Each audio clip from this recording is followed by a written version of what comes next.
Seção 4. Dos pronunciamentos do juiz. Art. 203. Os pronunciamentos do juiz consistirão em sentenças, decisões interlocutórias e despachos. Primeiro, ressalvadas as disposições expressas dos procedimentos especiais, sentença é o pronunciamento por meio do qual o juiz, com fundamento nos arts. 485 e 487, põe fim à fase cognitiva do procedimento comum, bem como extingue a execução. Segundo, decisão interlocutória é todo pronunciamento judicial de natureza decisória que não se enquadre no primeiro. Terceiro, são despachos todos os demais pronunciamentos do juiz praticados no processo, de ofício ou a requerimento da parte. Quarto, os atos meramente ordinatórios, como a juntada e a vista obrigatória, independem de despacho, devendo ser praticados de ofício pelo servidor e revistos pelo juiz quando necessário. Art. 204. Acórdão é o julgamento colegiado proferido pelos tribunais. Art. 205. Os despachos, as decisões, as sentenças e os acórdãos serão redigidos, datados e assinados pelos juízes. Primeiro, quando os pronunciamentos previstos no caput forem proferidos oralmente, o servidor os documentará, submetendo-os aos juízes para revisão e assinatura. Segundo, a assinatura dos juízes, em todos os graus de jurisdição, pode ser feita eletronicamente, na forma da lei. Terceiro, os despachos, as decisões interlocutórias, o dispositivo das sentenças e a ementa dos acórdãos serão publicados no Diário de Justiça eletrônico. Seção V. Dos atos do escrivão ou do chefe de secretaria. Art. 206. Ao receber a petição inicial de processo, o escrivão ou o chefe de secretaria a autuará, mencionando o juízo, a natureza do processo, o número de seu registro, os nomes das partes e a data de seu início, e procederá do mesmo modo em relação aos volumes em formação. Art. 207. O escrivão ou o chefe de secretaria numerará e rubricará todas as folhas dos autos. Parágrafo único. À parte, ao procurador, ao membro do Ministério Público, ao defensor público e aos auxiliares da Justiça é facultado rubricar as folhas correspondentes aos atos em que intervierem. Art. 208. Os termos de juntada, vista, conclusão e outros semelhantes constarão de notas datadas e rubricadas pelo escrivão ou pelo chefe de secretaria. Art. 209. Os atos e os termos do processo serão assinados pelas pessoas que neles intervierem, todavia, quando essas não puderem ou não quiserem firmá-los, o escrivão ou o chefe de secretaria certificará a ocorrência. Primeiro, quando se tratar de processo total ou parcialmente documentado em autos eletrônicos, os atos processuais praticados na presença do juiz poderão ser produzidos e armazenados de modo integralmente digital em arquivo eletrônico inviolável, na forma da lei, mediante registro em termo, que será assinado digitalmente pelo juiz e pelo escrivão ou chefe de secretaria, bem como pelos advogados das partes. Segundo, na hipótese do primeiro, eventuais contradições na transcrição deverão ser suscitadas oralmente no momento de realização do ato, sob pena de preclusão, devendo o juiz decidir de plano e ordenar o registro, no termo, da alegação e da decisão. Art. 210. É lícito o uso da taquigrafia, da estenotipia ou de outro método idôneo em qualquer juízo ou tribunal. Art. 211. Não se admitem nos atos e termos processuais espaços em branco, salvo os que forem inutilizados, assim como entrelinhas, emendas ou rasuras, exceto quando expressamente ressalvadas. Capítulo 2. Do tempo e do lugar dos atos processuais. Seção I. Do tempo. Art. 212. Os atos processuais serão realizados em dias úteis, das 6 às 20 horas. Primeiro serão concluídos após as 20 horas os atos iniciados antes, quando o adiamento prejudicar a diligência ou causar grave dano. Segundo, independentemente de autorização judicial, as citações, intimações e penhoras poderão realizar-se no período de férias forenses, onde as houver, e nos feriados ou dias úteis fora do horário estabelecido neste artigo, observado o disposto no artigo 5º, inciso 11, da Constituição Federal. Terceiro, quando o ato tiver de ser praticado por meio de petição em autos não eletrônicos, essa deverá ser protocolada no horário de funcionamento do fórum ou tribunal, conforme o disposto na Lei de Organização Judiciária Local. Art. 213. A prática eletrônica de ato processual pode ocorrer em qualquer horário até as 24 horas do último dia do prazo. Parágrafo único. O horário vigente no juízo perante o qual o ato deve ser praticado será considerado para fins de atendimento do prazo. Art. 214. Durante as férias forenses e nos feriados, não se praticarão atos processuais, excetuando-se e os atos previstos no art. 212, segundo. Segunda, a tutela de urgência. Art. 215. Processão-se durante as férias forenses, onde as houver, e não se suspendem pela superveniência delas. E os procedimentos de jurisdição voluntária e os necessários à conservação de direitos, quando puderem ser prejudicados pelo adiamento.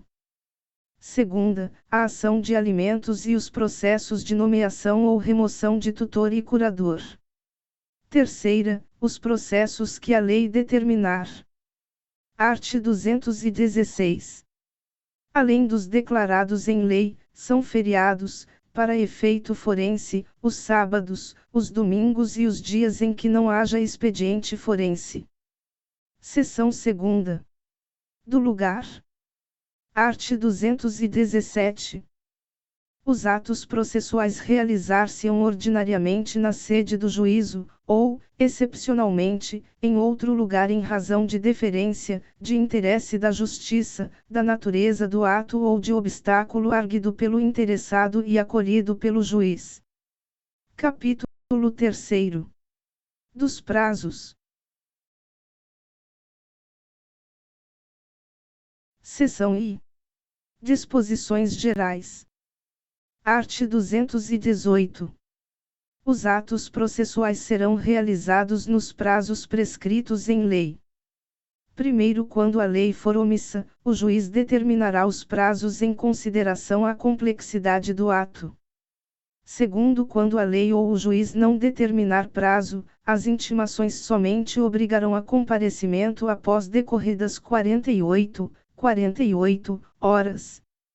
Terceiro, inexistindo preceito legal ou prazo determinado pelo juiz, será de 5 dias o prazo para a prática de ato processual a cargo da parte. Quarto, será considerado tempestivo o ato praticado antes do termo inicial do prazo. Art. 219. Na contagem de prazo em dias, estabelecido por lei ou pelo juiz, computar-se-ão somente os dias úteis. Parágrafo único. O disposto neste artigo aplica-se somente aos prazos processuais. Art. 220. Suspende-se o curso do prazo processual nos dias compreendidos entre 20 de dezembro e 20 de janeiro, inclusive. Primeiro, ressalvadas as férias individuais e os feriados instituídos por lei, os juízes, os membros do Ministério Público, da Defensoria Pública e da Advocacia Pública e os auxiliares da Justiça exercerão suas atribuições durante o período previsto no caput. Segundo, durante a suspensão do prazo, não se realizarão audiências nem sessões de julgamento. Art. 221. Suspende-se o curso do prazo por obstáculo criado em detrimento da parte ou ocorrendo qualquer das hipóteses do art. 313, devendo o prazo ser restituído por tempo igual ao que faltava para sua complementação. Parágrafo único. Suspendem-se os prazos durante a execução de programa instituído pelo Poder Judiciário para promover a autocomposição, incumbindo aos tribunais especificar, com antecedência, a duração dos trabalhos. Art. 222. Na comarca, seção ou subseção judiciária onde for difícil o transporte, o juiz poderá prorrogar os prazos por até 2 meses. Primeiro, ao juiz é vedado reduzir prazos perentórios sem anuência das partes. Segundo, havendo calamidade pública, o limite previsto no caput para prorrogação de prazos poderá ser excedido. Art. 223. Decorrido o prazo, extingue-se o direito de praticar ou de emendar o ato processual, independentemente de declaração judicial, ficando assegurado, porém, a parte provar que não o realizou por justa causa.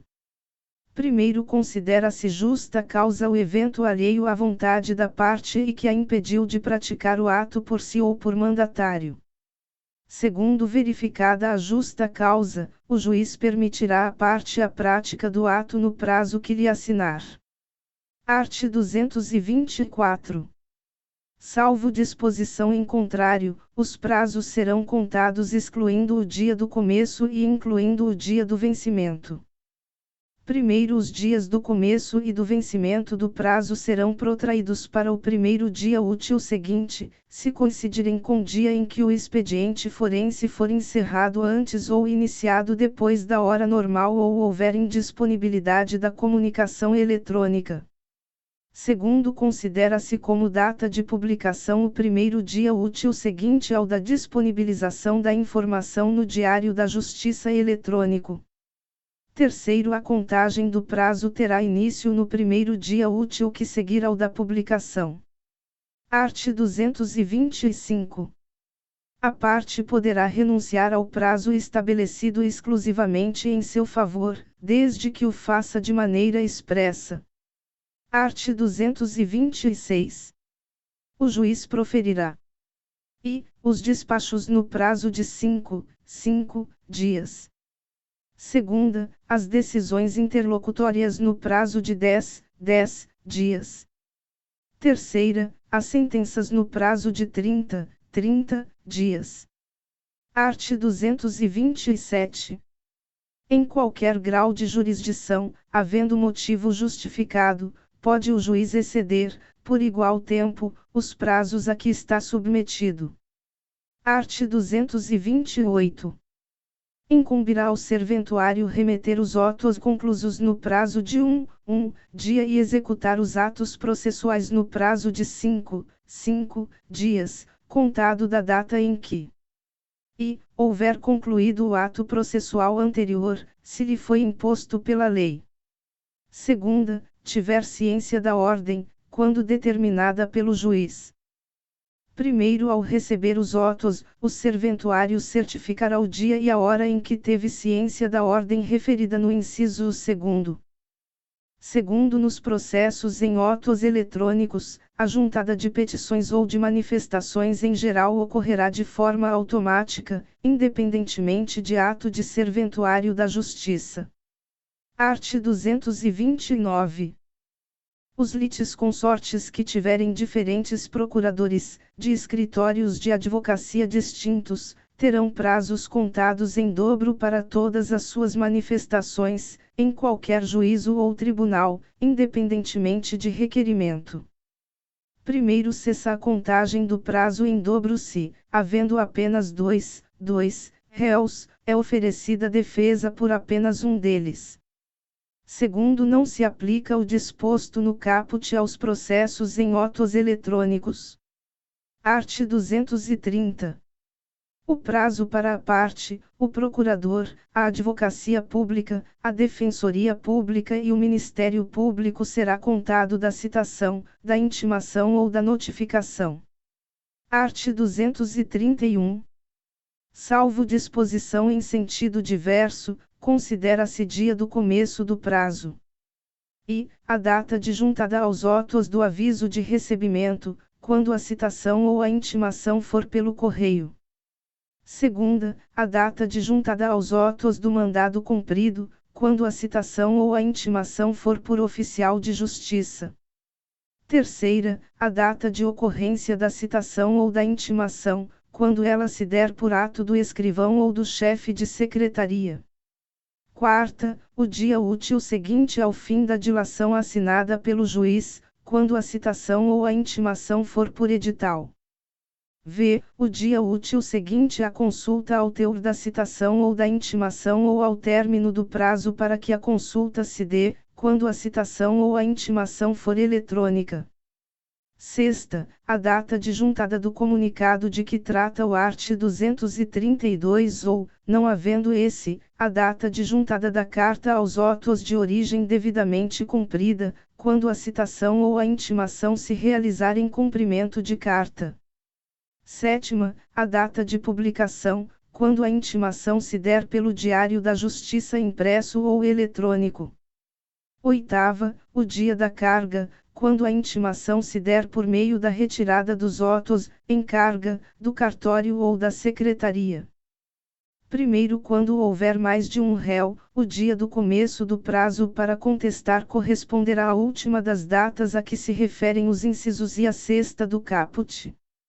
Segundo, havendo mais de um intimado, o prazo para cada um é contado individualmente. Terceiro, quando o ato tiver de ser praticado diretamente pela parte ou por quem, de qualquer forma, participe do processo, sem a intermediação de representante judicial, o dia do começo do prazo para cumprimento da determinação judicial corresponderá à data em que se der a comunicação. Quarto, aplicar-se o disposto no inciso 2º do caput à citação com hora certa. Art. 232.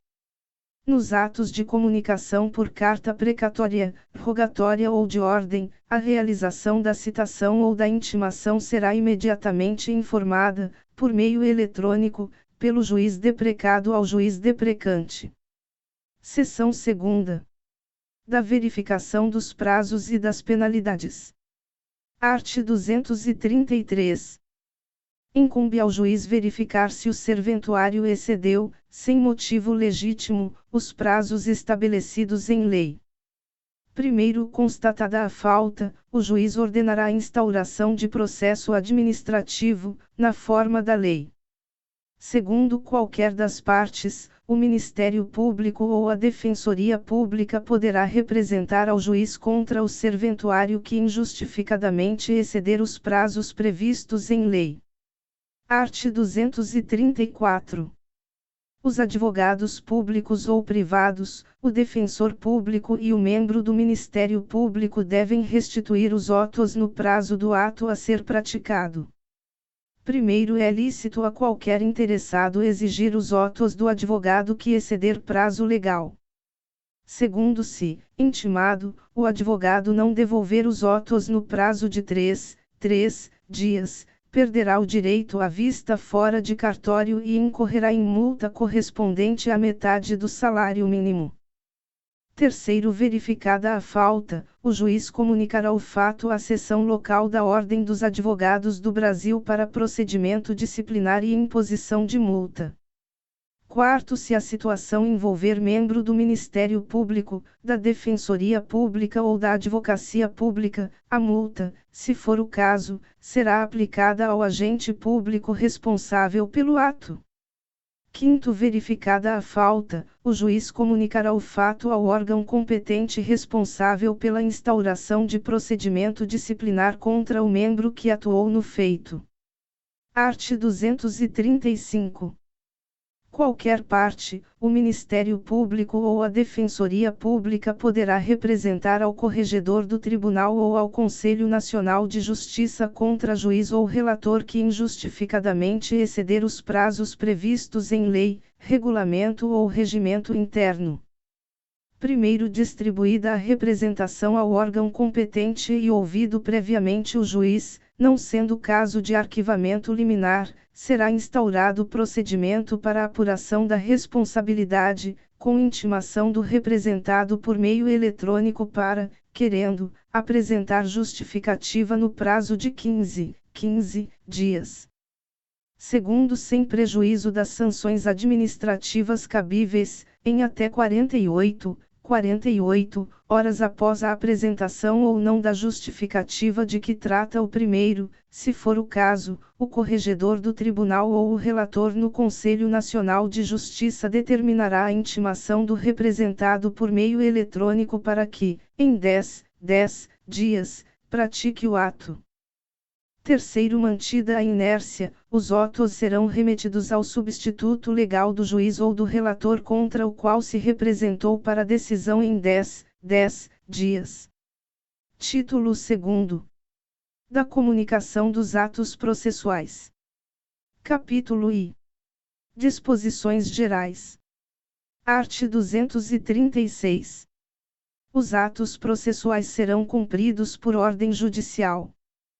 Primeiro, será expedida carta para a prática de atos fora dos limites territoriais do tribunal, da comarca, da seção ou da subseção judiciárias, ressalvadas as hipóteses previstas em lei.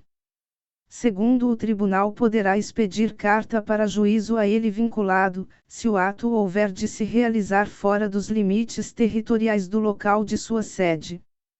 Terceiro, admite-se a prática de atos processuais por meio de videoconferência ou outro recurso tecnológico de transmissão de sons e imagens em tempo real. Art. 237. Será expedida carta e, de ordem, pelo Tribunal, na hipótese do segundo do art. 236. Segunda, rogatória, para que órgão jurisdicional estrangeiro pratique ato de cooperação jurídica internacional, relativo a processo em curso perante órgão jurisdicional brasileiro. Terceira, precatória, para que órgão jurisdicional brasileiro pratique ou determine o cumprimento, na área de sua competência territorial, de ato relativo a pedido de cooperação judiciária formulado por órgão jurisdicional de competência territorial diversa. Quarta, arbitral, para que órgão do Poder Judiciário pratique ou determine o cumprimento, na área de sua competência territorial, de ato objeto de pedido de cooperação judiciária formulado por juízo arbitral, inclusive os que importem efetivação de tutela provisória. Parágrafo único. Se o ato relativo a processo em curso na Justiça Federal ou em Tribunal Superior houver de ser praticado em local onde não haja vara federal, a carta poderá ser dirigida ao juízo estadual da respectiva comarca. Capítulo 2º. Da citação. Art. 238. Citação é o ato pelo qual são convocados o réu, o executado ou o interessado para integrar a relação processual. Art. 239. Para a validade do processo é indispensável a citação do réu ou do executado, ressalvadas as hipóteses de indeferimento da petição inicial ou de improcedência liminar do pedido. Primeiro, o comparecimento espontâneo do réu ou do executado supre a falta ou a nulidade da citação, fluindo a partir desta data o prazo para a apresentação de contestação ou de embargos à execução. Segundo, rejeitada a alegação de nulidade, tratando-se de processo de conhecimento, o réu será considerado revel. Segunda, execução, o feito terá seguimento. Art. 240. A citação válida, ainda quando ordenada por juízo incompetente, induz litispendência, torna litigiosa a coisa e constitui em mora o devedor, ressalvado o disposto nos arts. 397 e 398 da Lei nº 10.406, de 10 de janeiro de 2002, Código Civil. Primeiro, a interrupção da prescrição, operada pelo despacho que ordena a citação, ainda que proferido por juízo incompetente, retroagirá a data de propositura da ação.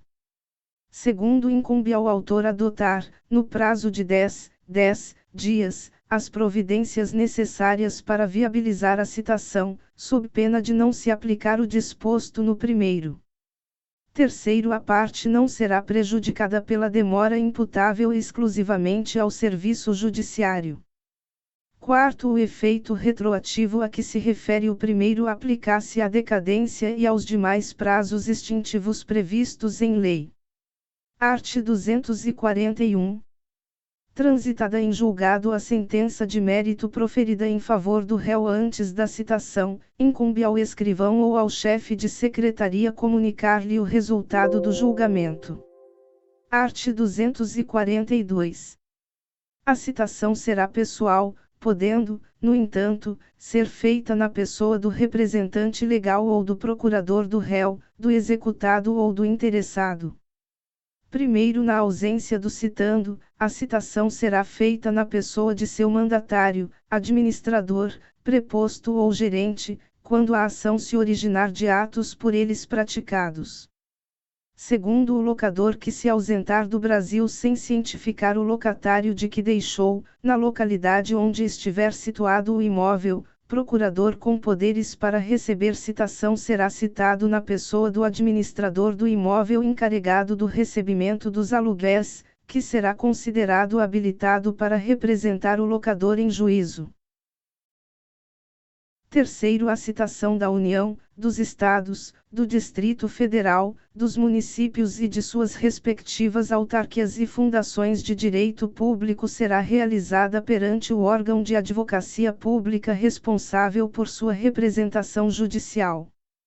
Art. 243. A citação poderá ser feita em qualquer lugar em que se encontre o réu, o executado ou o interessado. Parágrafo único. O militar em serviço ativo será citado na unidade em que estiver servindo, se não for conhecida sua residência ou nela não for encontrado. Art. 244. Não se fará a citação, salvo para evitar o perecimento do direito. E, de quem estiver participando de ato de culto religioso.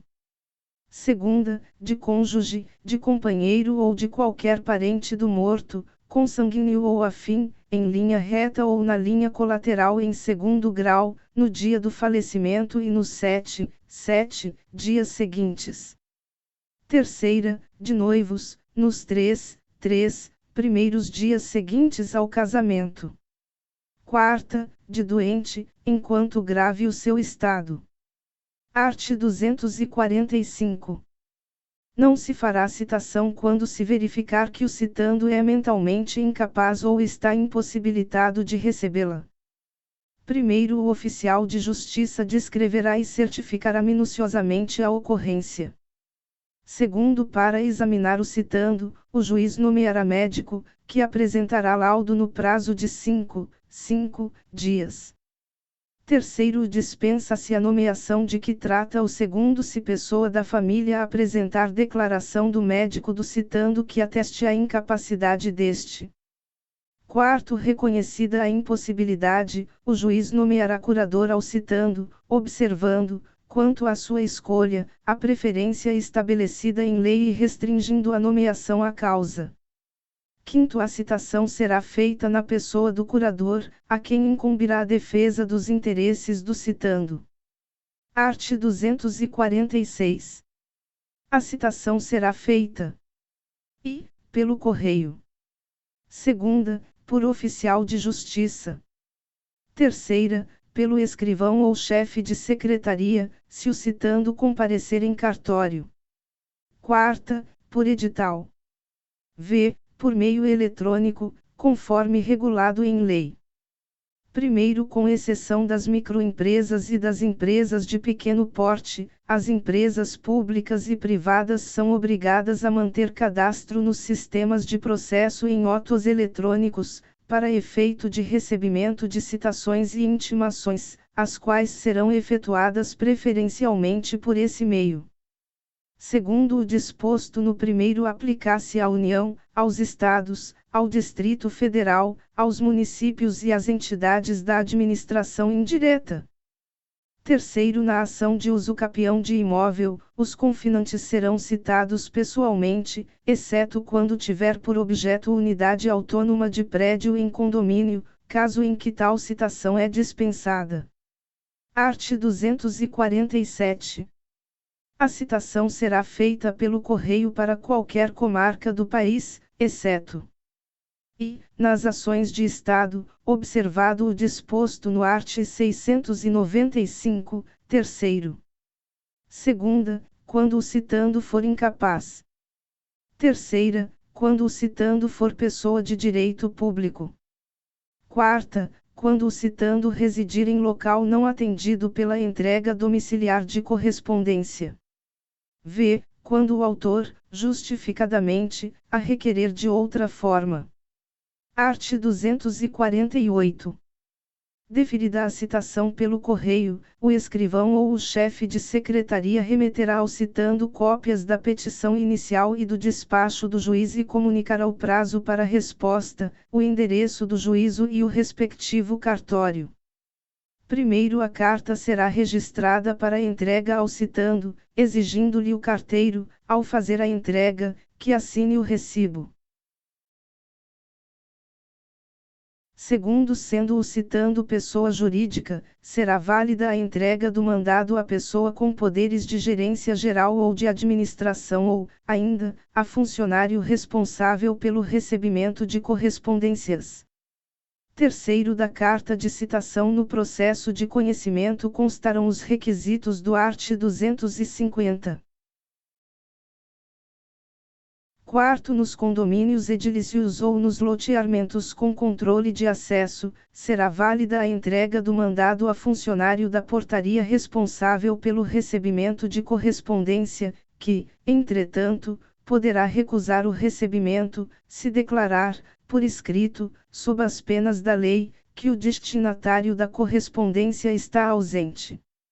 Art. 249. A citação será feita por meio de oficial de justiça nas hipóteses previstas neste Código ou em lei, ou quando frustrada a citação pelo correio. Art. 250.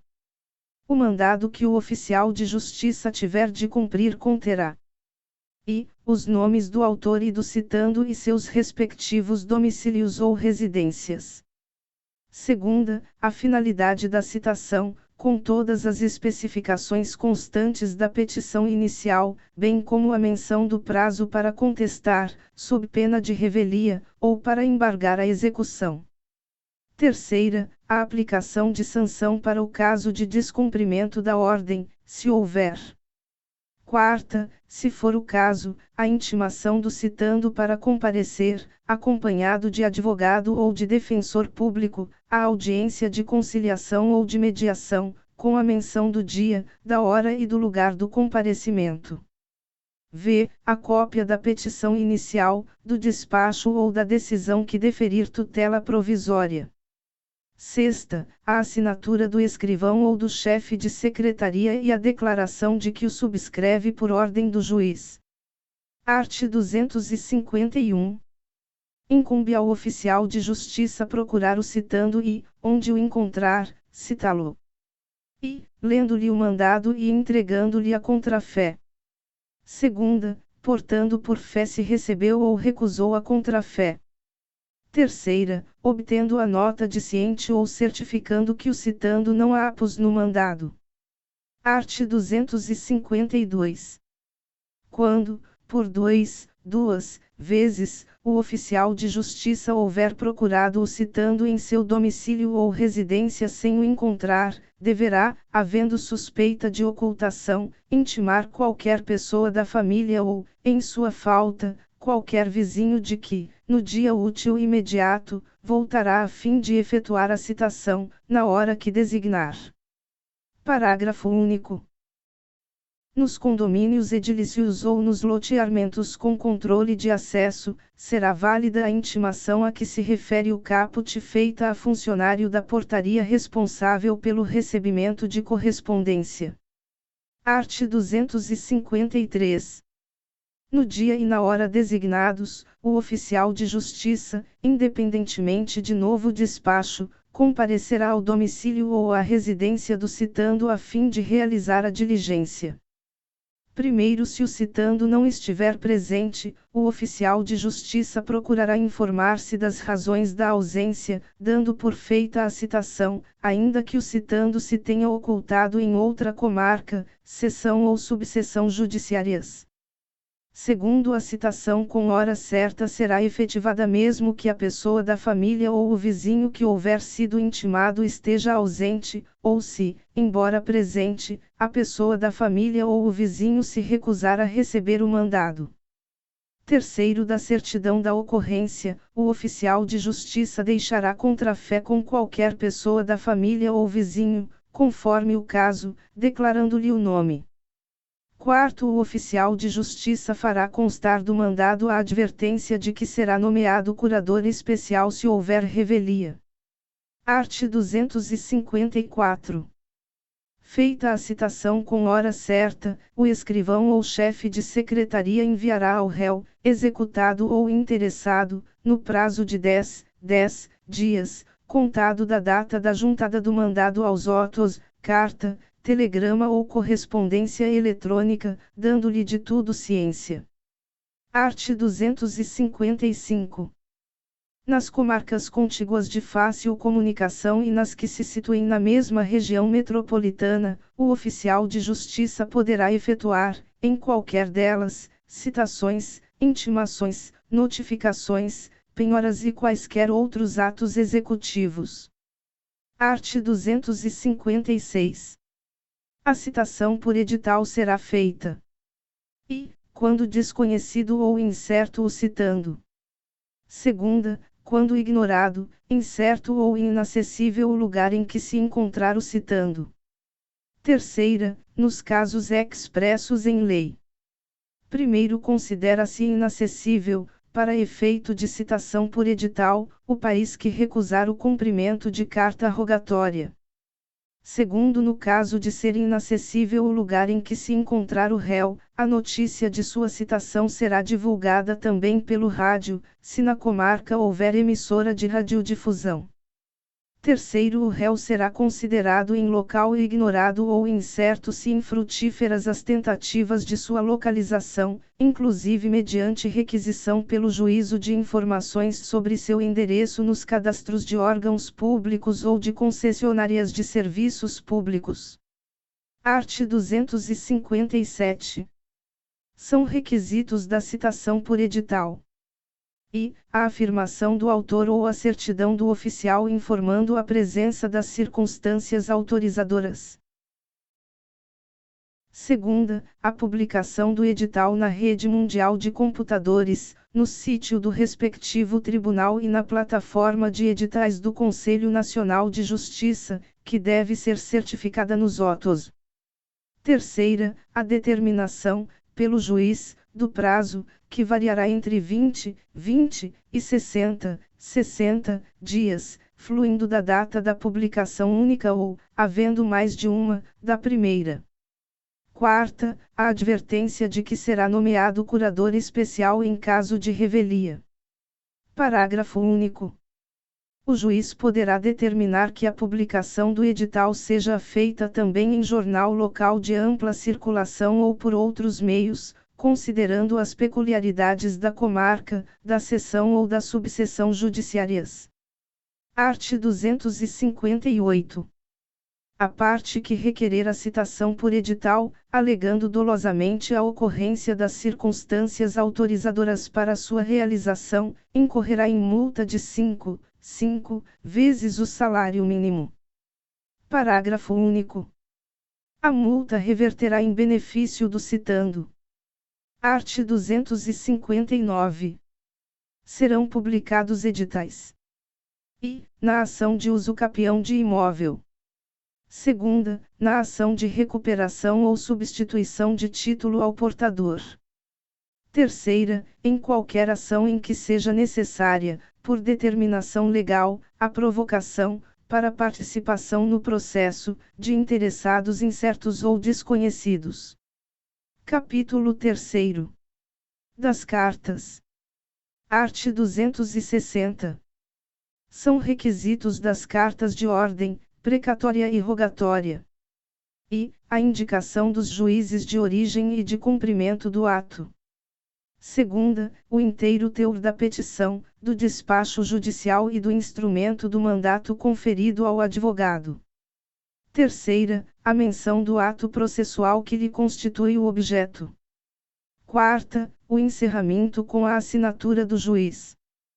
Primeiro, o juiz mandará trasladar para a carta quaisquer outras peças, bem como instruí-la com mapa, desenho ou gráfico, sempre que esses documentos devam ser examinados, na diligência, pelas partes, pelos peritos ou pelas testemunhas. Segundo, quando o objeto da carta for exame pericial sobre documento, este será remetido em original, ficando nos autos reprodução fotográfica. Terceiro, a carta arbitral atenderá, no que couber, aos requisitos a que se refere o caput e será instruída com a convenção de arbitragem e com as provas da nomeação do árbitro e de sua aceitação da função. Art. 261. Em todas as cartas o juiz fixará o prazo para cumprimento, atendendo à facilidade das comunicações e à natureza da diligência. Primeiro, as partes deverão ser intimadas pelo juiz do ato de expedição da carta. Segundo, expedida a carta, as partes acompanharão o cumprimento da diligência perante o juízo destinatário, ao qual compete a prática dos atos de comunicação. Terceiro, a parte a quem interessar o cumprimento da diligência cooperará para que o prazo a que se refere o caput seja cumprido. Art. 262. A carta tem caráter itinerante, podendo, antes ou depois de lhe ser ordenado o cumprimento, ser encaminhada a juízo diverso do que dela consta, a fim de se praticar o ato. Parágrafo único. O encaminhamento da carta a outro juízo será imediatamente comunicado ao órgão expedidor, que intimará as partes.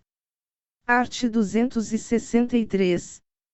As cartas deverão, preferencialmente, ser expedidas por meio eletrônico, caso em que a assinatura do juiz deverá ser eletrônica, na forma da lei. Art. 264.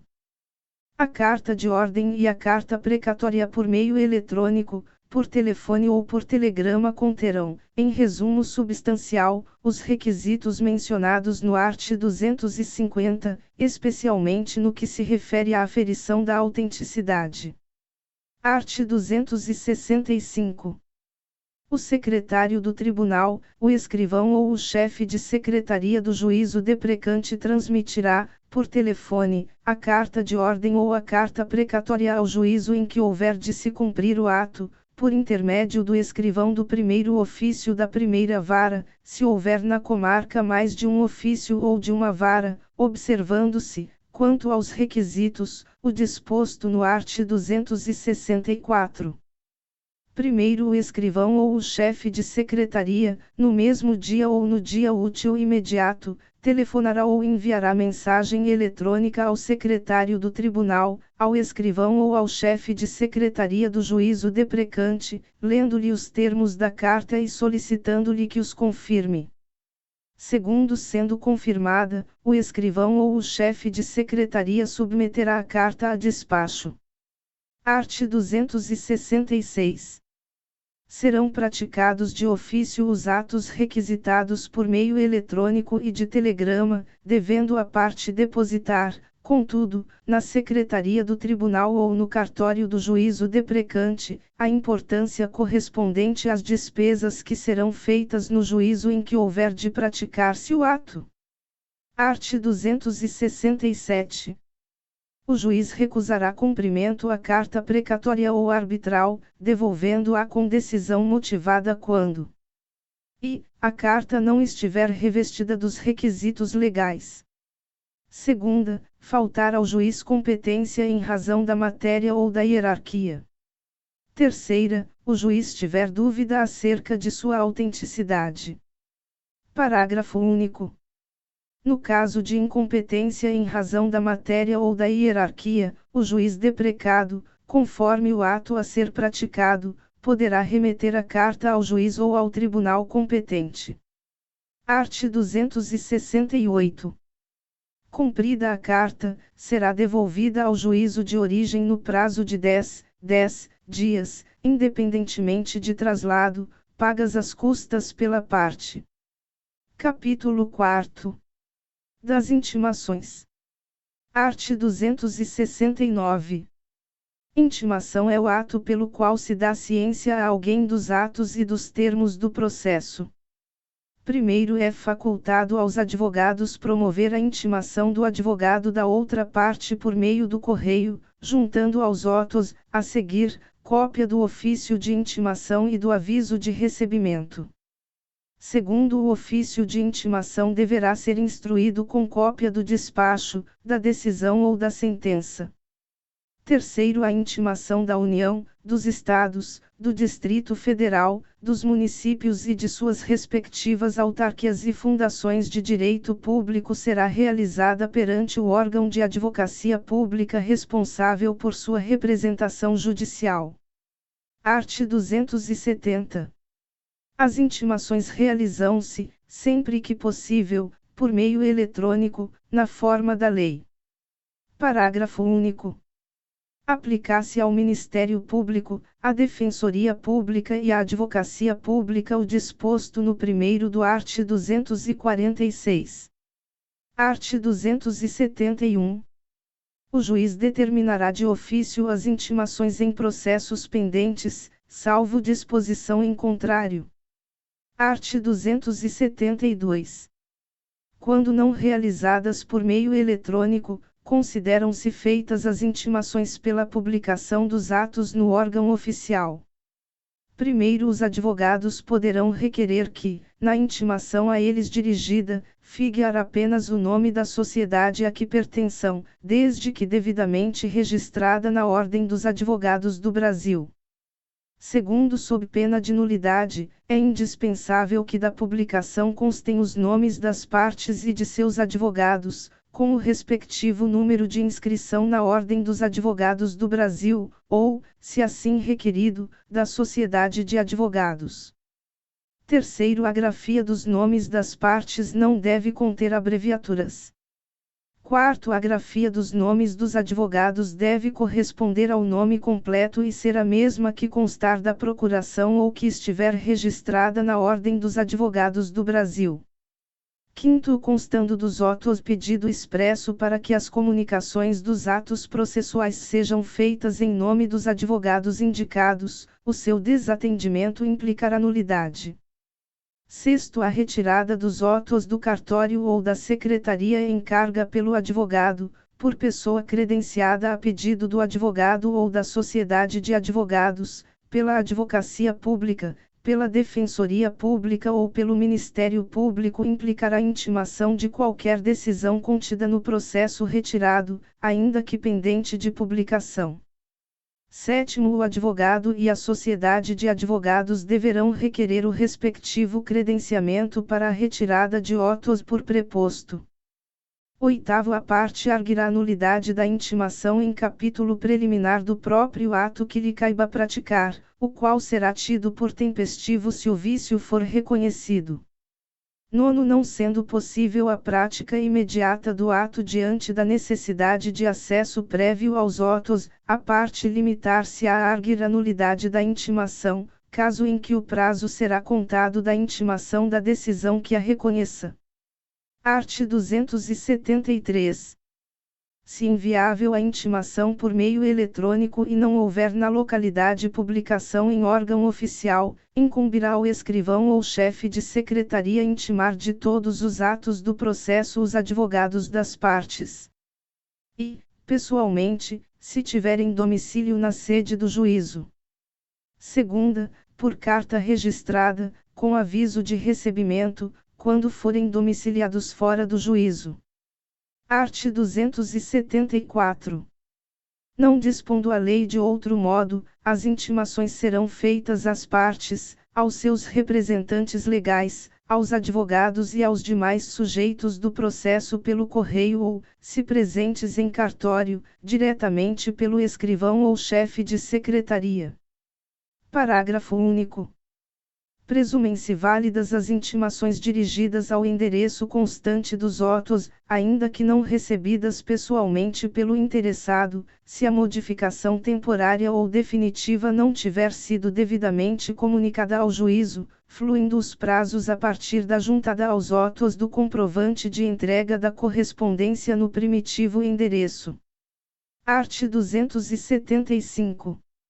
A intimação será feita por oficial de justiça quando frustrada a realização por meio eletrônico ou pelo correio. Primeiro, a certidão de intimação deve conter a indicação do lugar e a descrição da pessoa intimada, mencionando, quando possível, o número de seu documento de identidade e o órgão que o expediu. Segunda, a declaração de entrega da contrafé. Terceira, a nota de ciente ou a certidão de que o interessado não a apôs no mandado. Segundo caso necessário, a intimação poderá ser efetuada com hora certa ou por edital. Título 3º. Das nulidades. Art. 276. Quando a lei prescrever determinada forma sob pena de nulidade, a decretação desta não pode ser requerida pela parte que lhe deu causa. Art. 277. Quando a lei prescrever determinada forma, o juiz considerará válido o ato se, realizado de outro modo, lhe alcançar a finalidade. Art. 278. A nulidade dos atos deve ser alegada na primeira oportunidade em que couber à parte falar nos autos, sob pena de preclusão. Parágrafo único. Não se aplica o disposto no caput às nulidades que o juiz deva decretar de ofício, nem prevalece a preclusão provando a parte legítimo impedimento. Art. 279. É nulo o processo quando o membro do Ministério Público não for intimado a acompanhar o feito em que deva intervir. Primeiro, se o processo tiver tramitado sem conhecimento do membro do Ministério Público, o juiz invalidará os atos praticados a partir do momento em que ele deveria ter sido intimado. Segundo, a nulidade só pode ser decretada após a intimação do Ministério Público, que se manifestará sobre a existência ou a inexistência de prejuízo. Art. 280. As citações e as intimações serão nulas quando feitas sem observância das prescrições legais.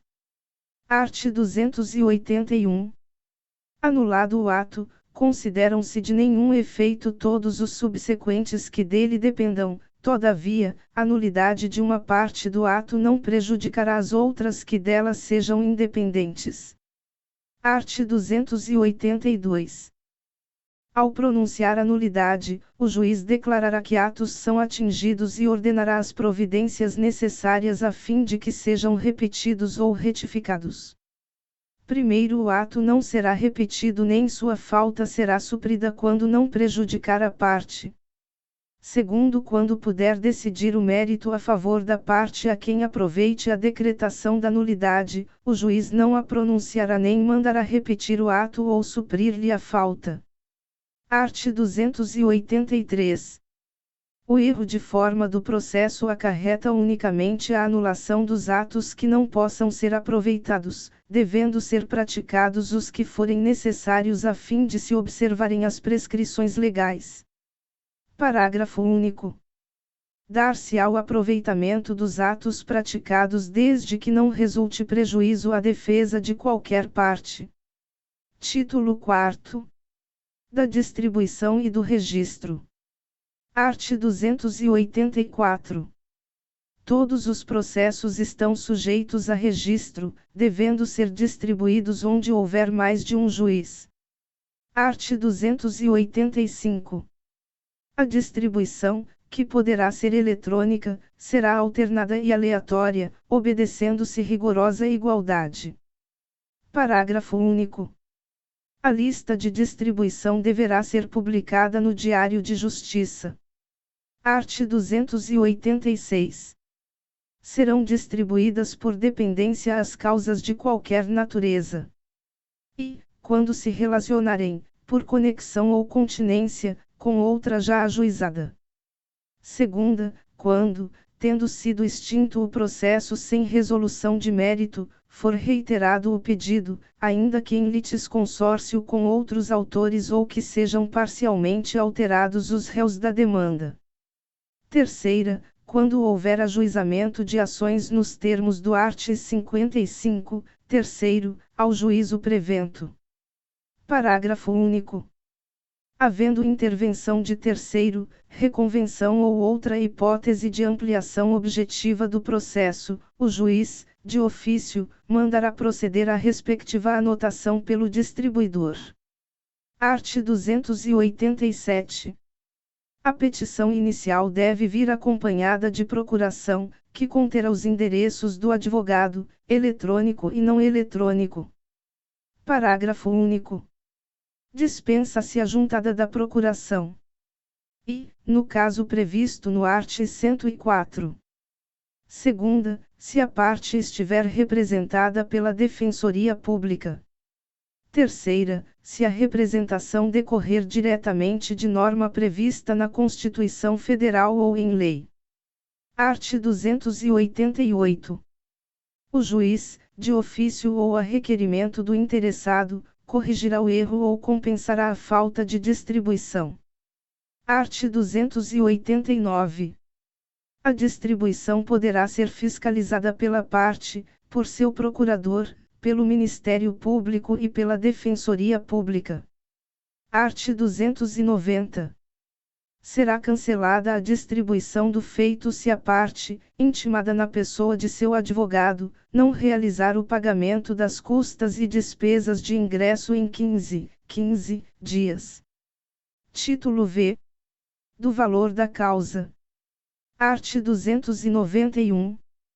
A toda causa será atribuído valor certo, ainda que não tenha conteúdo econômico imediatamente aferível. Art. 292. O valor da causa constará da petição inicial ou da reconvenção e será.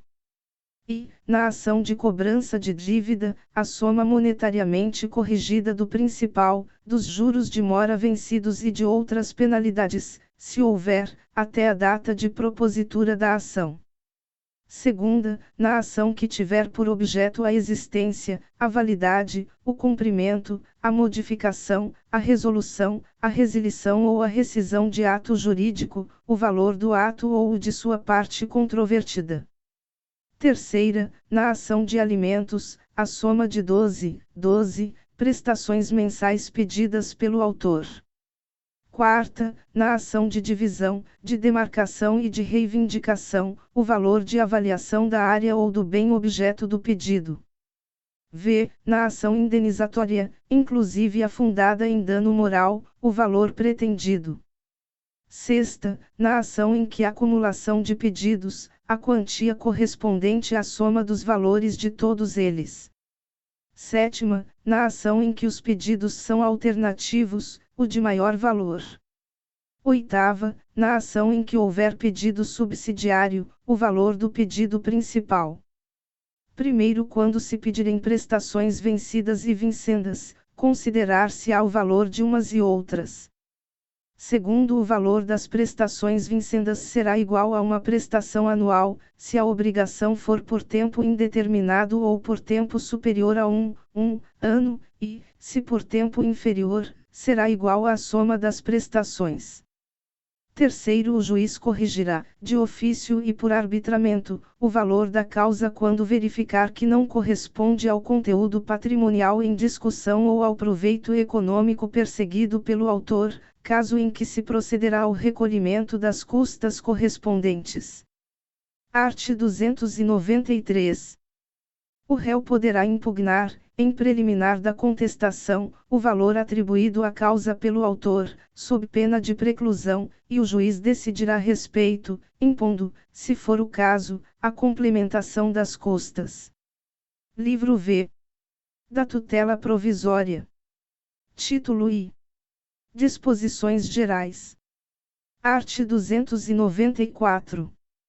A tutela provisória pode fundamentar-se em urgência ou evidência. Parágrafo único.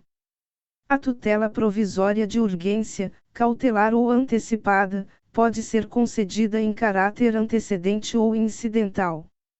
Art. 295. A tutela provisória requerida em caráter incidental independe do pagamento de custas.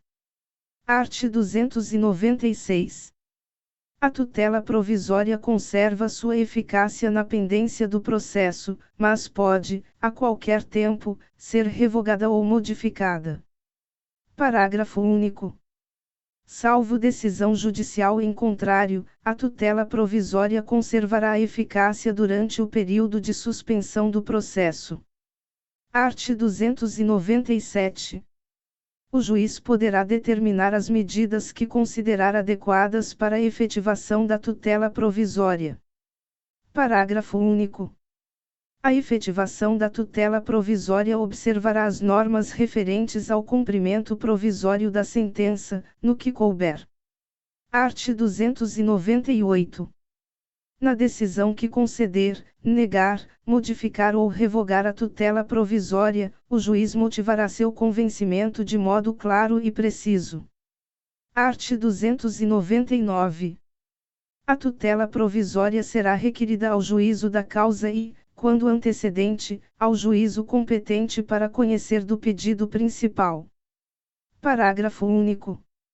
Ressalvada disposição especial, na ação de competência originária de tribunal e nos recursos a tutela provisória será requerida ao órgão jurisdicional competente para apreciar o mérito.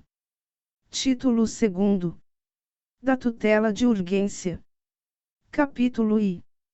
Disposições gerais. Art. 300.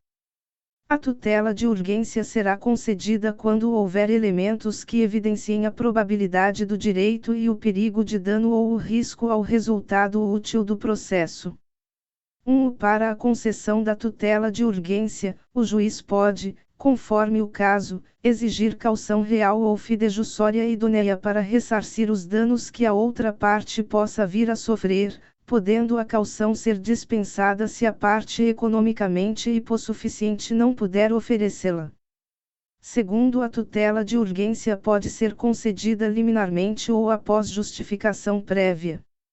Terceiro, a tutela de urgência de natureza antecipada não será concedida quando houver perigo de irreversibilidade dos efeitos da decisão.